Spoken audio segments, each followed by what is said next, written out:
So as of a few days ago, the 1st of May 2026, the entire private rental market in England has completely changed. And that's due to the fact the Renters' Rights Act has now gone live. It's probably the biggest shake-up that we've seen in the rental marketplace for the last 40 years. And whether or not you are a buy-to-let investor or somebody just involved in the rental market, it's really important to understand what this legislation means and how it's going to impact you going forward. Because there's been a lot of talk online and on social media about all the negative associations with this new legislation. But I think for the right investor, it's actually going to bring around a lot of opportunity. So in this video, I wanted to break down how you can actually capitalize from this legislation that's just now come into effect. So what actually is the Renters' Rights Act? Well, in short, the government have now overhauled all the rules relating to private renting in the UK. And the most important changes that you need to be aware of is firstly, the abolition of Section 21. Now, if you're not familiar with what that is or have never heard of it before, a Section 21 notice is where a landlord gives 2 months notice to a tenant to vacate the property, and then the landlord can then take it back. Due to the Renters' Rights Act, that's now dead, and there's going to be no fault evictions going forward, meaning that if a landlord wants to take back their property, they have to do so through a Section 8 notice instead.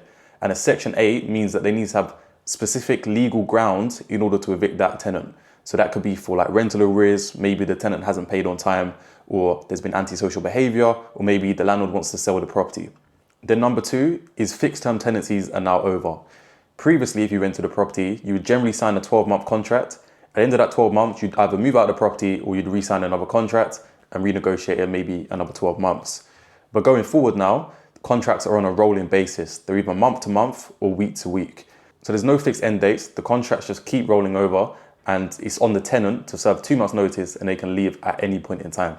Number 3 is fairer rent rules. Landlords can only increase the rent once per year, and the tenant can actually challenge the landlord if they feel like the rent increase has been unfair, and they can do so at a tribunal. And then number 4 is no more bidding wars. Landlords have to stick to their asking price, and they can't actually accept offers that are more than that. So there's going to be no more bidding wars between tenants who don't mind paying a little bit more just to secure the property. And then number 5 is a maximum of 1 month's rent being taken up front. So previously, a landlord could potentially ask for 6 or 3 months rent up front. They can only do that. They can only legally take 1 month's worth of rent in advance. So those are the main changes that the Renters' Rights Act has brought around. There are a few other things, such as not being able to discriminate against people with like pets or children or claiming benefits. But they also have now brought in heavy fines for any landlords that are found to be in breach of the compliance. And it can be as much as £40,000 in certain cases. So now we've discussed what the Renters' Rights Act actually is. Let's talk about how it's affecting the rental market in the real world. Well, honestly, a lot of landlords are spooked, and I think that is justified. I mean, with the loss of Section 21, if you end up with a difficult tenant, it's going to be a real headache because you might have to take them to court. Obviously, that's a lengthy process that you've got to pay for. You've got to have legal grounds and then build up your evidence. And all while that process is going on, that tenant might not even be paying you rent. And if you couple that with all the compliance pressure that's building up, such as like the Decent Home Standard, there's even some energy efficiency stuff on the horizon that's going to come in.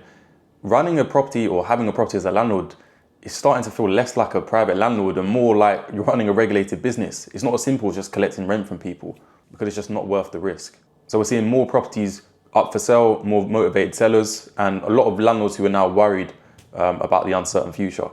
But on the flip side though, demand for rental property is not going anywhere. Over 10 million people in the UK rent their properties, so that's not going to disappear. They're still going to want to rent privately. But now I want to talk about where the opportunity lies in all of this.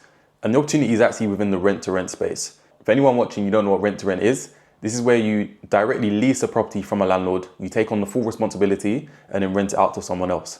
That can either be on a room-by-room basis as an HMO or as a short-term service accommodation property where you rent it to guests. Where you make your money is the profit in between what you pay to the landlord and then what you collect from your tenants or from your guests. So here's why the new legislation makes it very interesting for this model. Well, firstly, landlords just want certainty. With the new law coming in, affecting like the eviction rules and also these rolling tenancy contracts, landlords have no guarantee that they'll have a tenant who's going to be in the property paying them over a long duration of time.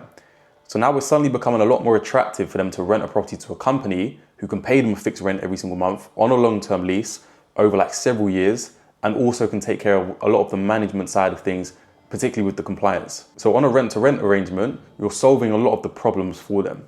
And secondly, rent-to-rent agreements are commercial leases. They're not the same as a standard tenancy contract.